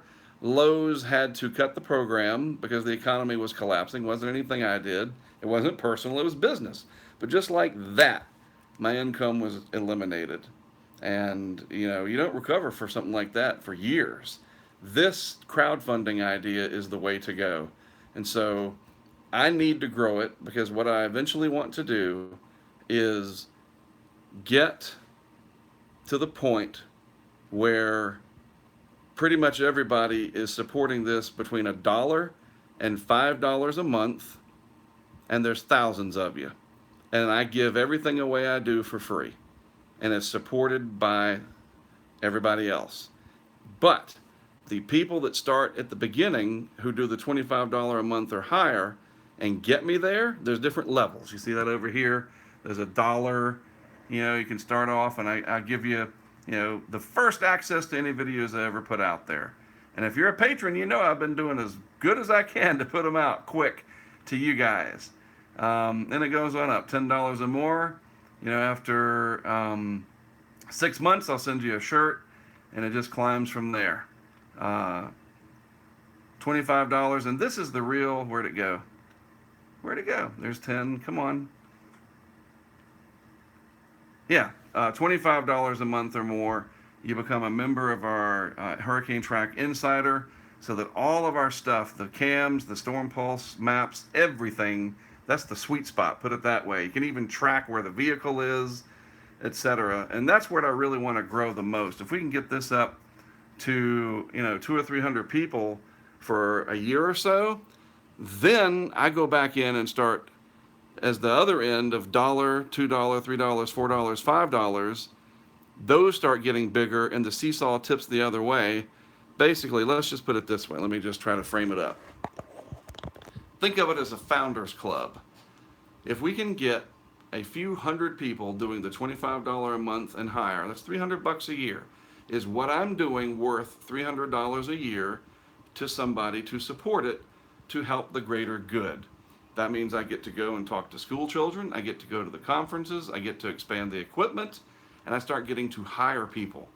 Yes, hire people to handle digital back-end stuff, producing in the field. That's where that comes in. You're an investor. This is like an initial public offering, a rebirth of the whole idea behind this concept. In 1999, it was my own money because I was doing big contract work with the federal and local governments of hurricane preparedness materials. And I had more money than I knew what to do with, and I invested it into my business. I bought the Isuzu, I developed the website, I bought equipment, and I supported my family. In 2001, Lowe's came along. In 2004, Sprint came. Well, they actually did in 2001 as well, but they started funding it in 04, and that went on through 05, and then finally at the end of 07, everything went at once. Hey, how many of you out there lost your jobs because of the economic downturn of 07, 08? There's a lot of people that did. But I kept going because I had some good people behind me that encouraged me, kept me propped up even just barely. I did other things with my skills, using the video editing skills that I've got to get by. My wife was a big supporter, of course, and here I am. I made it. And I think we're on this new, amazing revolution in crowdfunding to support what matters to us that will allow us as a group to do amazing things. So if you haven't seen the video in its entirety, go to YouTube, my YouTube channel, check it out. What do you get in return? You know, the $1 a month, that's where I want it to go. If I literally had 5, 6, 7, 8,000 people a month bringing in $1 a month, $12 a year, come on, that's nothing. And we had that kind of income on a monthly basis, you wouldn't believe it. Forget all this, it would be polished. I know there's a friendly, whatever, this is Mark when he's for real kind of thing, but we can get to that point where we have the equipment, the technology, and the staff to just nail stuff like you've never seen before. And then we take you out there in it and show it to you like never before with data, the live video, the interactivity. It's kind of like what the Weather Channel does, but different because it is a different model. They're a cable television network. This is a not weather underground, that's already a thing, but it's a movement, okay? Like I said, it's for the new age, the modern age of weather coverage, where we are all involved, and it just, think of what we could do. So, yeah, $1, absolutely. Let's grow that more than the other levels, to be honest with you. That Philip DeFranco guy, I mean, come on, there's 16,000 patrons. They're not all paying $25 a month. If so, he needs to be a sponsor. But it's in the masses. It's the numbers of people. And we got to start with some of them, if they can afford it, going big so that eventually it goes like this. And you have way more people doing $1 to $5. And that's all the levels will ever be in the future. That's what I want to do. But everybody that helped get us there, you'll be a member of sort of that Founders Club. And I think the number is between 300 and 500. And if we can get to that roundabout figure of people doing $25 a month or higher, 300 to 500 for a year or two, where we can store money away, have a plan, and then here's the big kicker. When I said earlier, I want to walk into a Chevy dealer with a cashier's check ready to go, and I put it down. I say, I want that Chevy right there, and this is what I'm going to pay for it. Tax tag, everything included. Here's the cashier's check. Take it or leave it. And how'd you get this money? Oh, 11,236 people that support me on Patreon bought it. And while you're at it, I want you to peel off the dealer name, that little sticker they always put on there, and that license plate thing. You're not getting any free advertising. This was paid for by Tom, Dick, Harry, Sally, Janice, Bob, Carrie, Jack. You get me? How awesome would that be? That would make me more proud than General Motors saying, here's one for free, because I earned it, because I worked on it this end, and we did it together. And I mean that. And you know me by now, come on. I want this all to be available to everybody. I want to stop saying, you got to buy the app or you got to be a patron to see the video. We got to do that for a period of time. It's up to you, and a little bit up to Mother Nature to provide interest, and I think we can do it. All right? So there's my sales pitch, but you know what? It's important. It's part of this, and it's part of the future, and we will do some incredible things. And hats off to the guys that came up with Patreon. I think that's fantastic. Now, that's not the only way. Okay, it's not Patreon, or no way at all. What is that expression? My way or the highway? Cool, just checking in.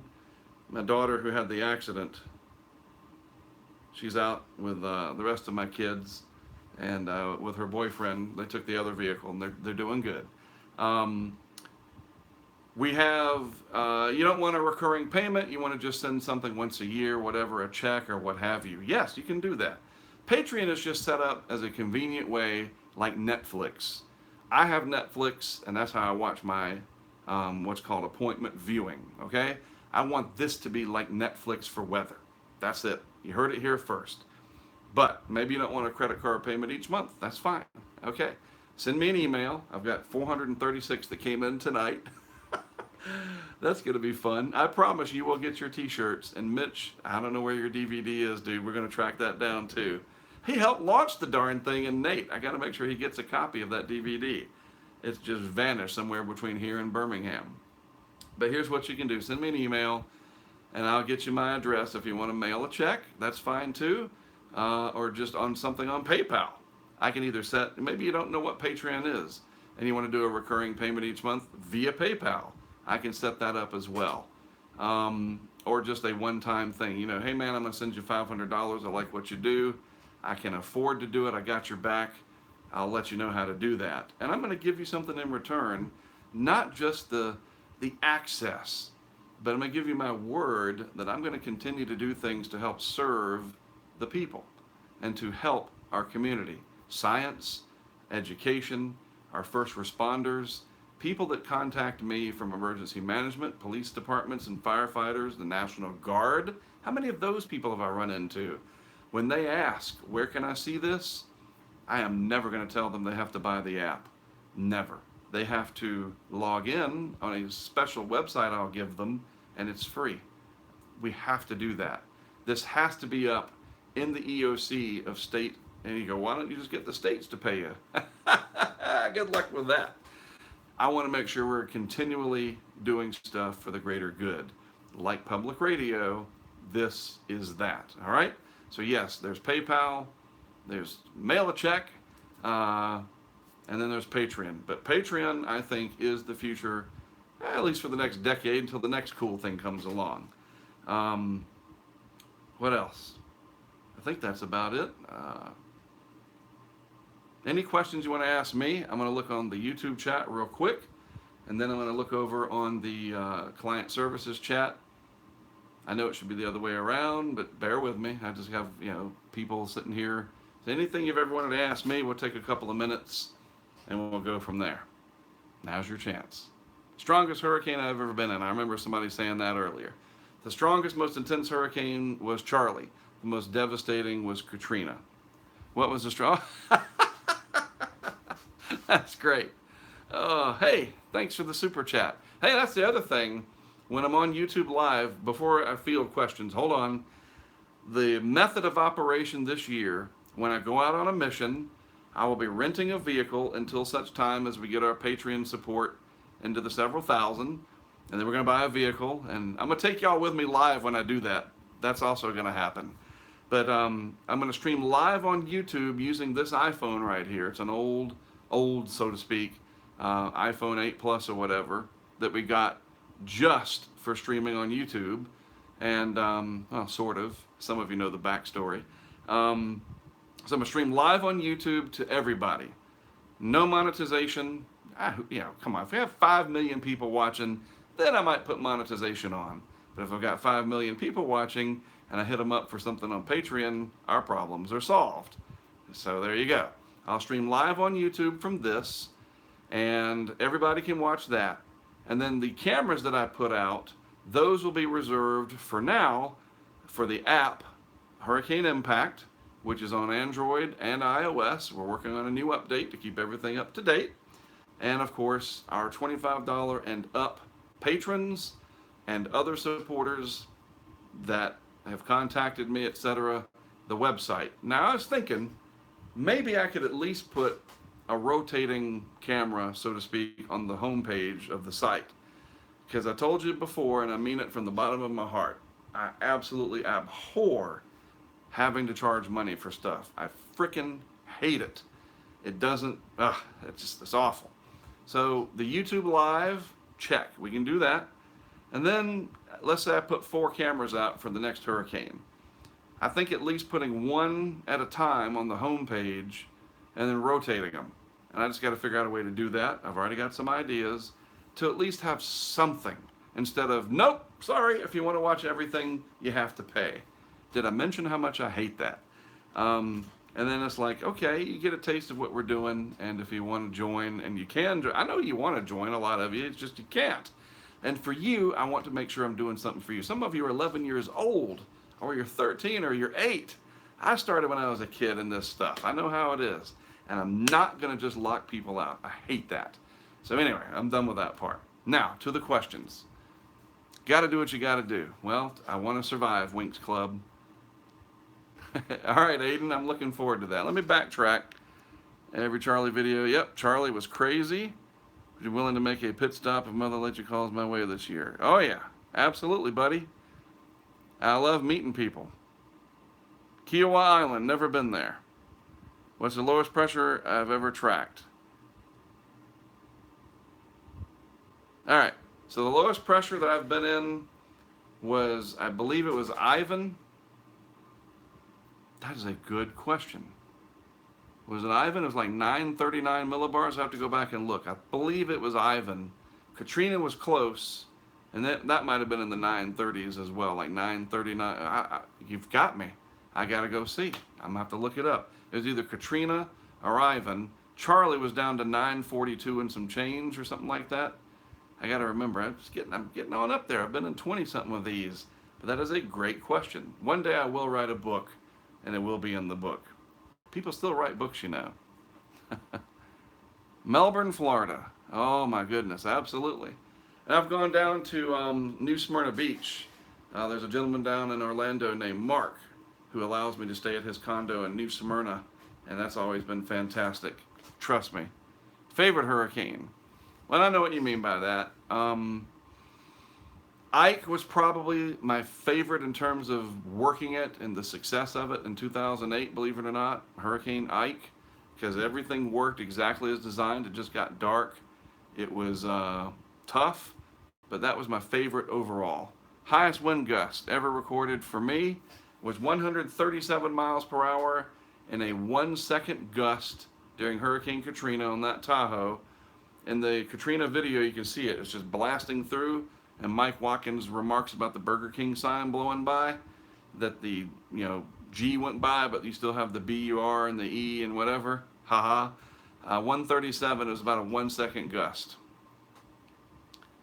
So what did you ask specifically? The USA. So Weatherman Nick, I'm gonna go over to the client. I had so many different names for it. The insider chat in just a moment. This is one of those years where probably won't see the kinds of hurricanes we saw last year, so we're going to see different kinds. What does that mean? We probably, you never say never, won't have them forming in the deep tropics until you do. But put it this way, and I know this sounds just totally vague, and yes, the answer, an Irma or a stronger, could hit, what did you say, Cuba? Is that where you're asking? USA, sorry. Thought it was Cuba. Absolutely. We don't know what the pattern's going to be. Put it this way, there was, who was it? It was either Lowry or Dr. Nab or somebody posted something today on Twitter. The hurricane, I think it was Michael Lowry, the hurricane season's 183 days long, but there's only 81 days of the peak time where most of those hurricanes happen. So in that 81-day period, all hell could break loose. Absolutely. 2004 was down to a 6-week period. The very end of July, practically August 1st, until late September. And that was it. That was the 2004 hurricane season, which brought us Alex on the Outer Banks, Bonnie, which killed people in North Carolina, Charlie, remember Charlie, and then Francis. We had Gaston as well in South Carolina. You don't remember that one. I was there for it. Gaston, Cat 1 hurricane in the Low Country area just north of Charleston, Georgetown and vicinity, Bulls Bay, wherever. And then, of course, I said Francis, and then we had Ivan and Jean. 6 weeks, that was it. And that was not a hyperactive season at all. 14, 15 named storms, something like that. But man, the landfalls, that's what matters. The pattern, may be one that supports more activity later developing towards the western Atlantic. So be paying attention to that. All right, let me switch over here real quick.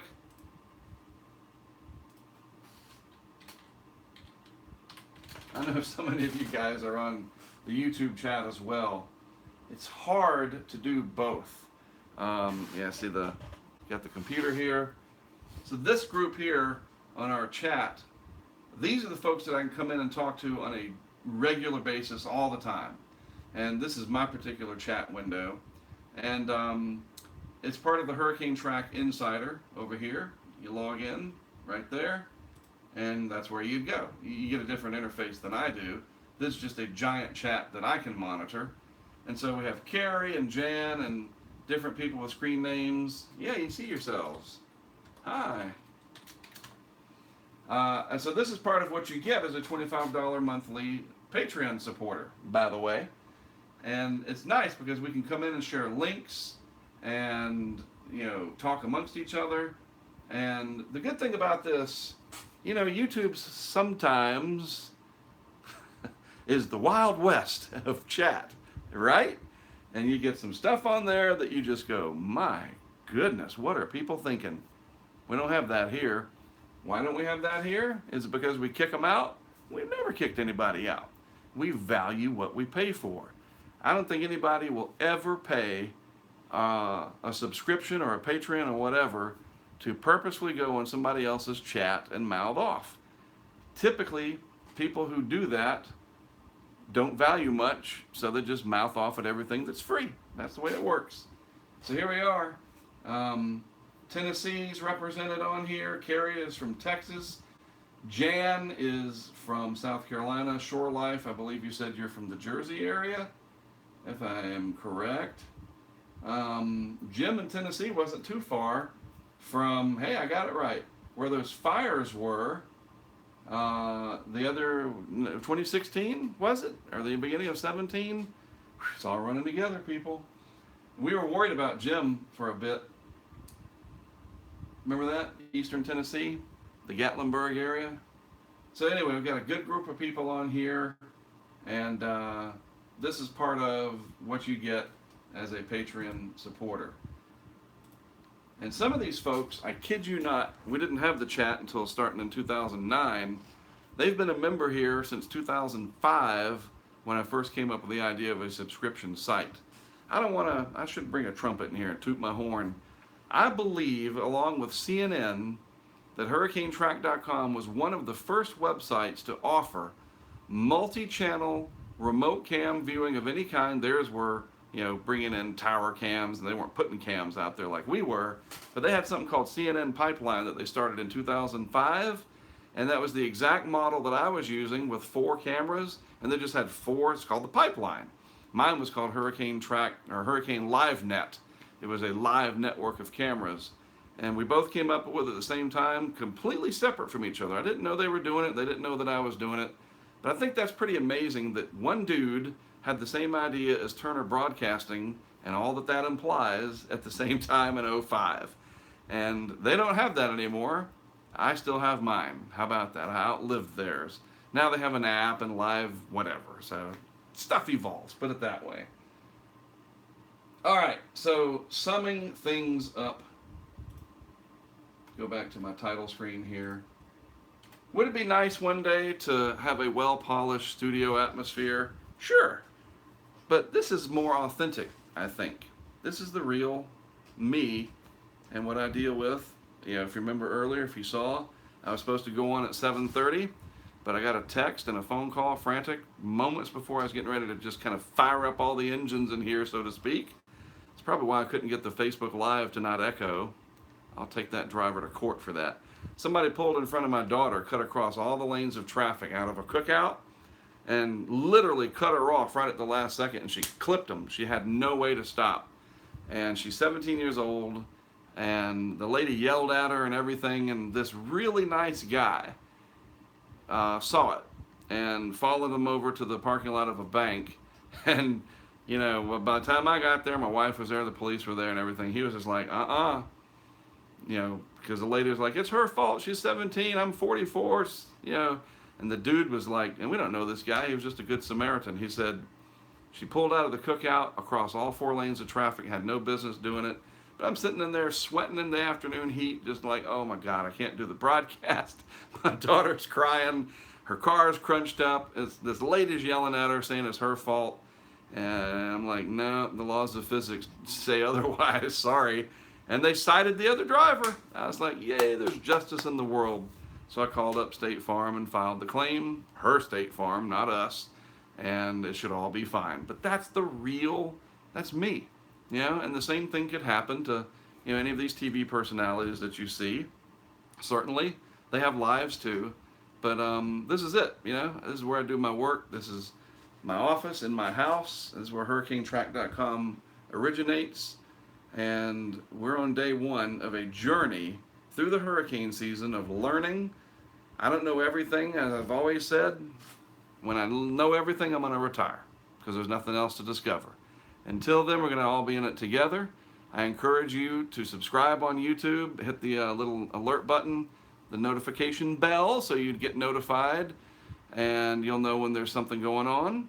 Follow on Twitter at HurricaneTrack. And remember this, we talk about raising money often because I have to. Do not ever feel bad about not being able to contribute, or you don't even feel comfortable with it. That is not a problem. I want you to be able to enjoy and learn from what I'm doing. And as we do grow, because we're going to, this Patreon thing is going to solve the funding problem once and for all. I'm certain of it. Then the fruits of our labor are going to be incredible. And the changes that are going to happen will be remarkable. And you guys are going to see it as it happens. That's also amazing. It won't be come back in 6 months and see what we did. You're going to see the evolution as it goes on. So here we are. 182 days from the end of the season. Look at it that way. Got a long way to go. Remember, June's usually dead, but you never know. July I like to think of as the month of the Saharan air layer. High pressure in the Atlantic, Saharan dust coming off Africa. It's usually dead, but you never know, right? August, first 15 days, everybody's going to be saying it's dead, the season's over. You're going to see tweets from people saying, you won't be able to buy a hurricane after such and such a date. And I'm pinning that tweet. Remember that from last year? That was funny because it didn't happen. They kept coming. The point is, it's a big pot and we're all watching it. And a watch pot never boils. So we're interested in hurricanes. We don't want them to run over us and kill us and destroy our property, but we can't turn away either, right? So just be patient. If you're interested in tracking them, maybe they all stay out to sea, maybe they don't. And when they don't, we're going to be there and we're going to throw the best equipment that your money can buy at them and bring you amazing coverage. And that is my promise. I appreciate you tuning in. I got to go get some dinner. You got any questions, feel free to post in comments in future videos. You've got my email now, hermark@gmail.com. I answer as many emails as I humanly can on Twitter. Hey, I love conversing with you guys. Nothing aggravates me more than seeing people with a giant Twitter following and they never answer back. You think about John Morales, this is just one example, down in Miami, that guy and his interaction with his group on Twitter, thumbs up. I want to see more of that from people. Brad Panovich in Charlotte, North Carolina, the same way. And there are others. There really are. So don't be afraid to hit me up with questions. You can never ask a dumb question. Other than that, I think we're done. I appreciate it. It's been an interesting ride tonight. I promised that it would be informal, and I think this is as informal as you can get. We're not perfect, but we're going to try to grow towards a more perfect hurricane-prepared world. And with that, I'll bid you good night. I'm Mark Sudduth, HurricaneTrack.com. Thank you for watching. Over the weekend, I'll have the video updates. And next week, we start the journey. Where it ends, I guess we'll all reconvene on November 30th to find out. And in the process, what a heck of a journey it will be. Have a great night, a great weekend. Thanks for tuning in. See you next time.